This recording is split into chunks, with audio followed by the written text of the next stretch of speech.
Wheel of Genre, the show for readers who are perpetually late and call it relativity. Right now, we are reading every short story in Ann and Jeff VanderMeer's The Weird anthology, including this one, Bruno Schulz's Sanatorium Under the Sign of the Hourglass. I'm Zach, and this week I'm really interested in style, that dreamy style that Bruno Schulz is giving us that makes it almost impossible to know what the hell the plot is. Bob, I'm interested in something similar. I'm interested in time as a method for doing weird fiction. This is a nuts story, Zach. It's very hard to figure out what's going. Things are weaving in and out of each other. It seems to cancel itself in different ways and restart in certain ways. But let's come to that in just a second. Bruno Schulz, I think, is very, very interesting. I highly recommend this. German news station made this program on him. It's called Lost Childhood, The Cruel Fate of Bruno Schulz by InFocus by DW News. And what they did is they were following all of these people about 10 years ago who were all doing different projects about Bruno Schulz. He was murdered by Gestapo in 1942. He was forced by the Gestapo to paint. He was kind of locked in this place and they just made him do pictures. He was an illustrator and a writer. He's extremely beloved. There was even a festival for a long time called Bruno Forever. But there are all of these people who were inspired by him to do different projects. So there was this children's book team, and they did a biography about Bruno Schulz. I think it's also called Bruno, the Child Who Learned to Fly. They did these beautiful illustrations of it. There are plays about the cinnamon shops, also called the Street of Crocodiles. And there's even a band called Bruno Schulz in Poland. Yeah, a rock band that is extremely inspired by Bruno Schulz. It's really interesting. I'm amazed to find that his work is being worked with and adapted with even today. Here now in 2025, there is an adaptation of this story, Sanatorium Under the Sign of the Hourglass, under that title, being released as a stop motion film. And, I was like, I should watch this. And when I clicked on the trailer, it said presented by Christopher Nolan. So he has some hand in, and producing it. Really interesting stuff. And it sounds like this team of filmmaker, the K's, Quays, this is their second adaptation of his work. They also did the Crocodile Street one. So it's something I think for us to explore in the future, because it seems like this is an author who seems to be in the underground. He's a little bit below the surface, but he leads a wide wake behind him, a lot of impact for other people. I think he's the second author that we've heard called the Polish Franz Kafka too. But he's so important and inspiring like Kafka or Lovecraft because people have taken Lovecraft, done board games, done radio dramas. It seems like Bruno Schulz has the same kind of inspiration. However, I think it's quite different in not the style, I guess what people are looking for. Because when the band is talking about it, they said that we felt like when you read Bruno Schulz or when you look at his illustrations, they said you feel like a child lost in the woods. And I think that he would always talk about trying to mature into childhood. He wanted to go back to his childhood. And that's why everyone titles things called Lost Childhood or The Child Who Learned to Fly. There's something fantastical, something lost, and trying to reclaim something through all of his work, it feels. Yeah, it's that childlike freedom of imagination. Honestly, as I was reading this, the main person I had in my mind for a reference point was David Lynch. Films like Mulholland Drive and Inland Empire have this kind of, you see images on the screen and you know what those images are, but you don't understand how they fit into the narrative. And this story works in a very similar way to where on a line by line level, I could tell you exactly what everything means. But when you try to put it together into a story, into a meaningful arc, even on a paragraph level, sometimes you're just kind of left frowning what do we do with this? The lines kind of hang in suspense on the page. Remember when we talked to Chris from Liminal Spaces recently and he was talking about Freytag's triangle and then the evolution of the triangle? This would just be like a spiral or an 8, just eating itself, a hoop snake. Yes. So, okay, let's talk about the story because I think this story is similar to this needing to mature into childhood or something, I don't know. He's trying to find his father. Now, his father seems to already be dead, but he goes to this hospital where this hospital has given his father borrowed time or kind of run back the clock. They put it a few different ways. The doctor tells him, we have put back the clock. That is, within the imposed limits of this situation, you know that from the point of view of your home, from the perspective of your country, your father is dead. This cannot be entirely remedied, but from our perspective, and then he goes on to explain that here, your father's death, the death that has already struck him in your country, has not yet occurred. So somehow he has gone back in time with not really going back in time. I think they were tying it to Einstein's relativity. So, this event that happened over here has happened, but, from a different perspective, I guess the event hasn't made its way there yet. So we still got time with the dad. And that seems to be what he really, really wants. It's weird, dreamlike scenes, waking up, trying to make his father happy, seeing that his father's not very happy, sometimes seeing that he's quite okay.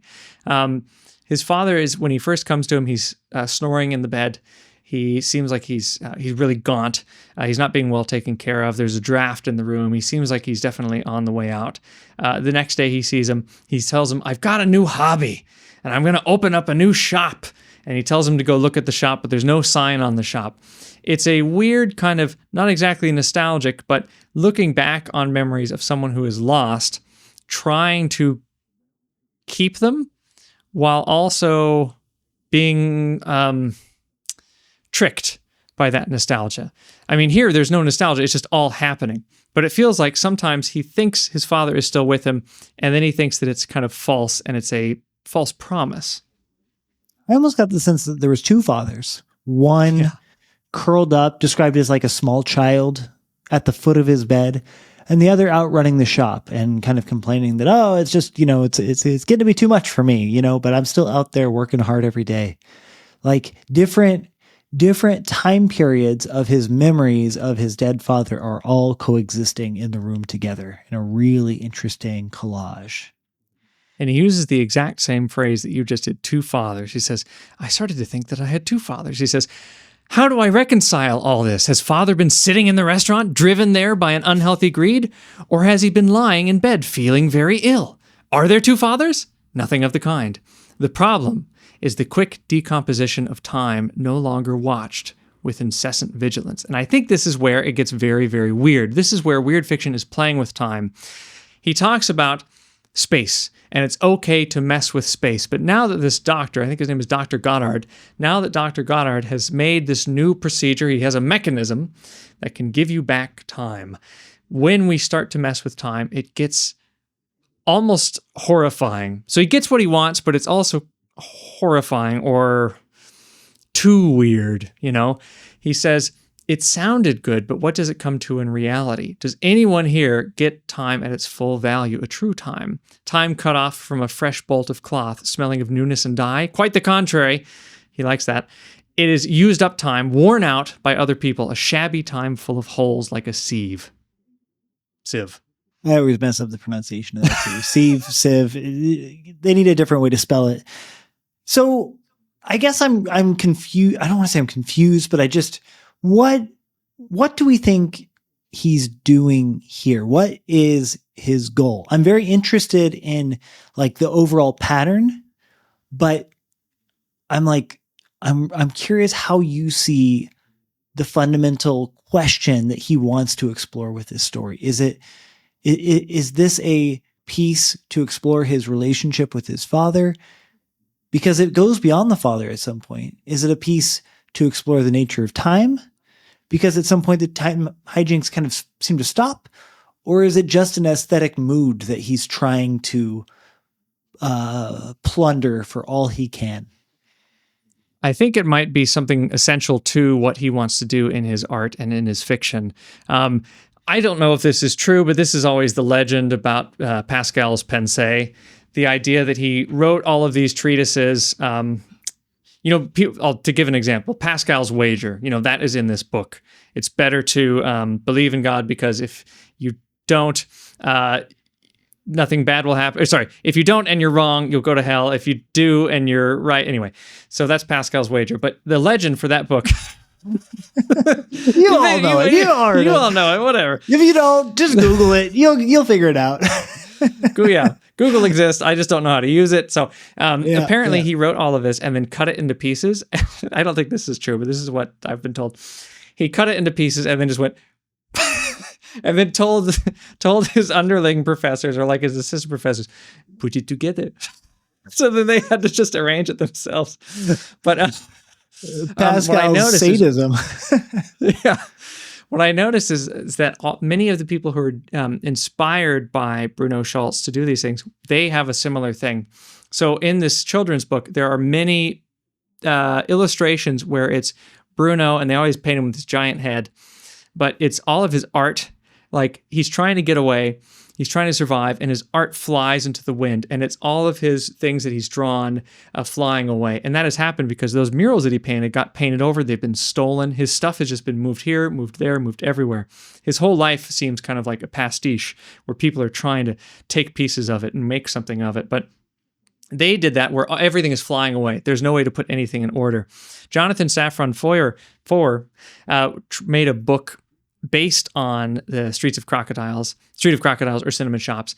And what he did was he made like a really intense, what's that called? An erasure, where each page you're taking stuff out. But in this book, they actually got the book binders to cut pieces of the pages out.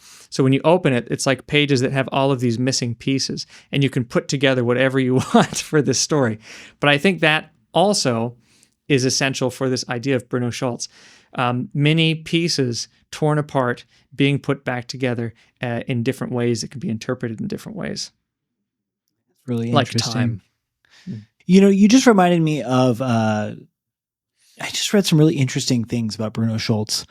In David Grossman's article, The Age of Genius for the New Yorker, he talks about how Schulz's essentially day job was as a teacher of arts and crafts for children. And, I didn't really understand what that meant because arts and crafts, I think, might mean something very different in the United States than it does in Poland at that time. But what he would do, because apparently he wasn't that great of a teacher, he was kind of a weird guy. So what they say in the article is he seems to have just kind of given up on teaching them arts and crafts. And he basically would just come in and just start telling stories. So the entire class period would be just him, just impromptu making up stories to tell the children until class was over. And I thought that was like a really cool, like behind the scenes way of how his creative brain worked. Like very improvisational, very off the cuff, but moments of brilliance. And I just want to say, I later found a picture of him in the classroom with these kids. And I thought it was so telling about how weird this guy was, because I guess arts and crafts really meant wood shop. So imagine, if you will, a picture of a bunch of kids in a wood shop class making things with, machinery and sharp tools and wood. And then this tall, gaunt guy kind of standing there, hands by his side, body language clearly not interacting with anyone else around him, and just kind of like looking, kind of like, oh, I guess I'm here. He seemed like a weird guy, but in a really good way, A weird guy in a good way. I saw a few photos too, where he's teaching drawing classes as well. And that makes sense if you're saying all of these stories that are quite fantastical, that have this kind of slipstream element of here's a memory, here's another memory, here's an image, here's a new image. Maybe that could be inspirational. I'm now painting what I'm seeing in the middle of this story. I think the connection between like him as a visual artist and him as a writer really makes a lot of sense. And, the first story/novel of this anthology that we read, Alfred Cupid's The Other Side, was written by another visual artist. And I feel like aesthetically, there's a lot of overlap between what's going on here, the absurd, strange, dreamlike images, and what's going on in Alfred Cubin's work, which is more or less the same thing. I think Alfred Cubin we really liked because they were, again, visual artist, and it was a very visual piece. It was all exterior. It was not any reflection or any psychological element. It was just image after image after image. But it was like, okay, you have reality, And then you have fantasy invading reality layer by layer by layer, almost kind of systematically until it totally took things over.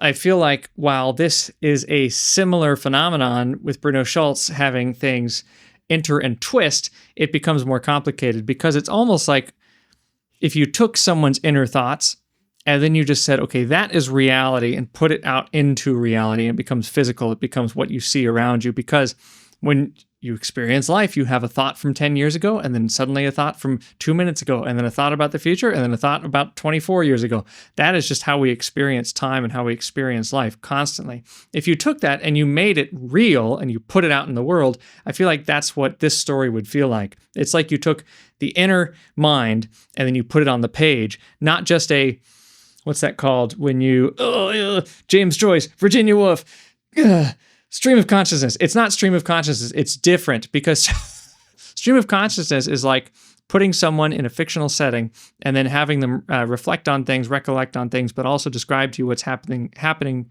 to them. I feel like Bruno Schulz wanted to do something different. Portray not just the experience of thinking while living, but portray thinking itself as living. That's really interesting. So almost like, in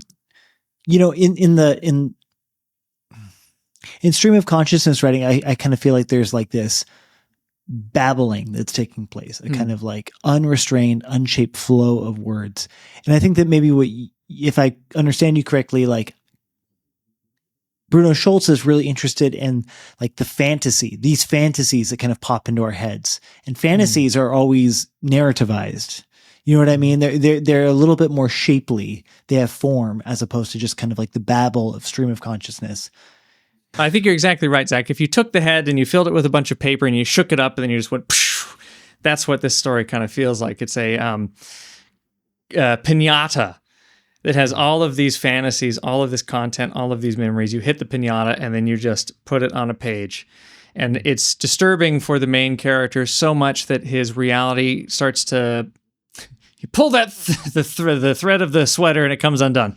As he starts to come undone, he sees this man who might be a dog, who then might again be a man, who then might again be a dog. I think that's one of my favorite parts of the story because it's so weird. We leave everything behind almost, and then it just becomes this anxiety of this guy saying, okay, is this a ferocious guard dog that has been barking at me and keeping me away from this wall?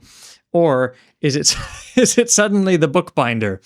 And then he invites this dog / the bookbinder to his house for a drink, and the dog just responds, and then he takes him home, and they start living together, and he's taking care of it like a dog. But then he says, I'm abandoning that man. And he just leaves him, and he gets on a train, and now this man dog is living there, and he says, I wonder if he'll resent me forever. He says his fear and despair when he realized that I had cheated him. Another attack of fury, another bout of rage breaking out with unchecked force. And then he then slips into another version of himself where he's now a train worker. I mean, his clothes just fall apart. So someone one day gives him a train uniform and he just works there now. It's weird how these flights of fancy or these sudden recollections then take over his life. And sometimes it goes back and forth, like turning a light on and off. And sometimes that light just stays off and he gets on the train and goes. Yeah, he's definitely an author, I think, worth exploring more. And I'm especially just interested to see, I want to get more familiar with him, and I want to then explore the Bruno Schulz expanded universe, the cinematic universe, if you will, and see all these movies that are really inspired by him. I don't know. Yeah, I love a project. I love a project. All right. I'll talk to you later, Bob. Zach.